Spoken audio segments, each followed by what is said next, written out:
Scarlet Witch यानी कि Wanda Maximoff अब एमसीयू की एक बहुत इंपॉर्टेंट कैरेक्टर बन चुकी है।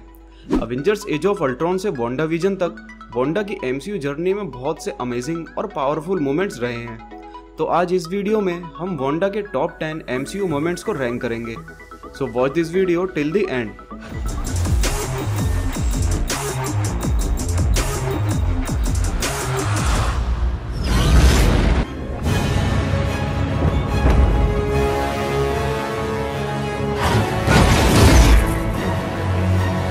कॉमिक्स की ही तरह एमसीयू में भी वांडा को एक विलन की तरह इंट्रोड्यूस किया गया था, जहां वो और उसका भाई पिएट्रो हाइड्रा के लिए काम कर रहे थे, क्योंकि सोकोविया में हुई बर्बादी की वजह से इन दोनों को एवेंजर्स से नफरत थी। लेकिन अल्ट्रॉन के साथ काम करते वक्त वांडा को समझ आ जाता है कि अल्ट्रॉन दुनिया की बर्बादी चाहता है और एवेंजर्स वैसे नहीं है जैसा वो सोच रही है। इसीलिए मूवी के क्लाइमेक्स में हॉकाई की एक मोटिवेशनल स्पीच सुनने के बाद वांडा भी एवेंजर्स को ज्वाइन कर लेती है और यहीं से उसकी एमसीयू जर्नी स्टार्ट होती है।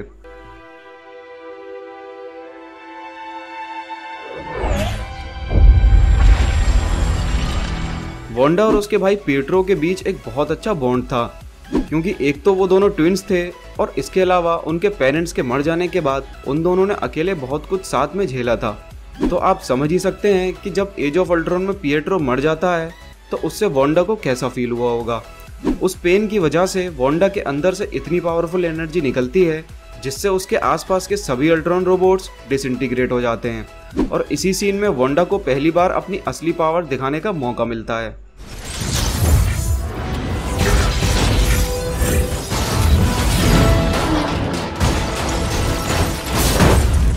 Captain America Civil War MCU की एक बहुत ही यूनिक मूवी थी। एक तो उसमें इतने सारे हीरोज थे और वो एक दूसरे से लड़ रहे थे, जिसकी वजह से उस मूवी में बहुत सारे अमेजिंग मोमेंट्स हमें देखने को मिल पाए। लेकिन एयरपोर्ट वाले बैटल में वांडा ने खुद को बहुत अच्छी तरह साबित किया। वही एक ऐसी कैरेक्टर थी जो आयरन मैन से लेके ब्लैक पैंथर तक सभी पे भारी पड़ रही थी, जिसके बाद एमसीयू में उसकी इमेज और भी ज्यादा मजबूत हो गई।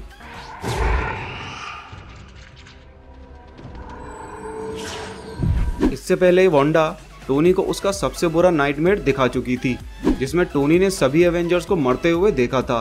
और जब वांडा को दोबारा मौका मिला तो उसने लगभग पूरी एवेंजर्स टीम को ही ट्रिक कर दिया। वांडा ने थॉर को एक बर्बाद हो चुका एसगार्ड, ब्लैक विडो को उसका पास्ट और स्टीव को पैगी कार्टर से किया हुआ प्रॉमिस दिखा दिया। वांडा की ये एबिलिटी बहुत ज़्यादा यूनिक और ख़तरनाक थी, जिससे उसने हल्क को भी ऐसे स्टेट में पहुंचा दिया था जहां उसे रोक पाना लगभग नामुमकिन था।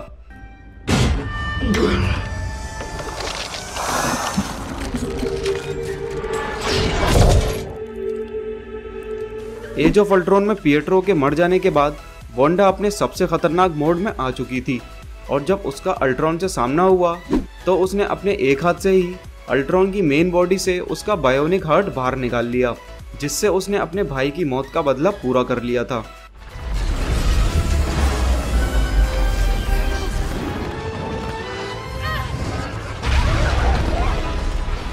वकांडा में जब थेनोस की आर्मी आ चुकी थी और शूरी विजन के हेड से माइंड स्टोन निकालने का तरीका ढूंढ रही थी, तब वांडा ने उसके साथ ही रुकने का डिसाइड किया, जबकि बाकी एवेंजर्स आउटराइडर्स से लड़ रहे थे।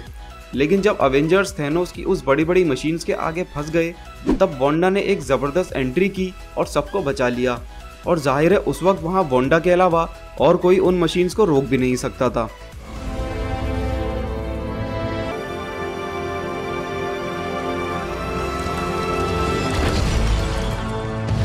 पिएट्रो की डेथ वाला सीन इमोशनल तो था, लेकिन वो विजन की डेथ वाले इस सीन के आगे कुछ भी नहीं था।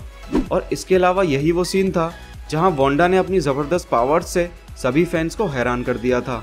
यहाँ वांडा ने एक हाथ से थेनोस को रोकते हुए दूसरे हाथ से माइंड स्टोन को डिस्ट्रॉय कर दिया था।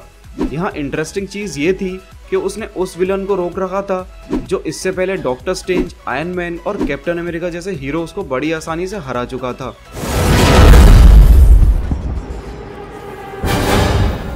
You took everything from me. End game वाले थेनोस के पास भले ही इन्फिनिटी स्टोन्स नहीं थे, लेकिन इस मूवी में वो इन्फिनिटी वॉर से भी ज्यादा एग्रेसिव था, जिसकी वजह से एमसीयू के 3 मेन एवेंजर्स भी मिलकर उसको नहीं रोक पा रहे थे।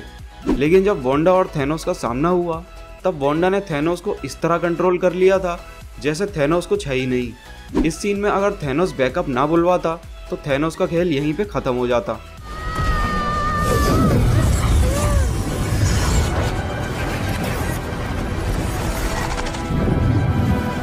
वांडा की सबसे खतरनाक पावर को इस सीन में आप देख सकते हैं, जिसको उसने अनजाने में ही यूज कर लिया था। वांडा अपनी मर्जी से किसी भी चीज की रियलिटी को बदल सकती है। उसने अनजाने में ही पूरे टाउन की रियलिटी को बदल दिया था, यानी कि वेस्ट व्यू में जो भी हो रहा था वो सब वांडा के कंट्रोल में था। इतने सारे लोगों को एक साथ माइंड कंट्रोल कर पाना और सारी चीज़ों को एक स्टोरी की तरह चलाना कोई आसान काम नहीं था, लेकिन वांडा की पावर्स इतनी यूनिक हैं कि जिससे उसका ये मैजिक ऑटो पायलट पे चल रहा था। You don't know what you've done.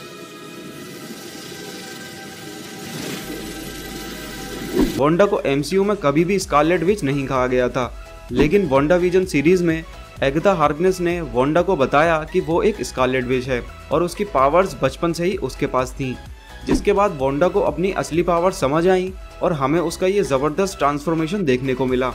इस सीन में वांडा एक विच बन चुकी थी जो इतनी पावरफुल थी कि सिर्फ अपने इशारे से ही बड़े से बड़े कैरेक्टर को मार सकती थी। इसके अलावा इस सीरीज़ के एक पोस्ट क्रेडिट सीन में वांडा को डार्क होल्ड से और भी ज़्यादा मैजिक सीखते हुए दिखाया गया, क्योंकि डार्क होल्ड में एक पूरा चैप्टर सिर्फ स्कारलेट विच के लिए ही लिखा हुआ है। ये सीन सीधा कनेक्ट होता है डॉक्टर स्ट्रेंज 2 से, जहां हमें वांडा एक एंटी हीरो के रूप में देखने को मिलेगी। इसके अलावा उस मूवी में हमें doctor strange versus Scarlet Witch भी देखने को मिल सकता है। सो गाइज, आप मुझे कमेंट में ज़रूर बताएं कि इनमें से आपका फेवरेट सीन कौन सा था, और जाने से पहले इस वीडियो को लाइक और हमारे चैनल को सब्सक्राइब करना ना भूलें। मिलते हैं अगली वीडियो में, and thanks a lot for watching this video.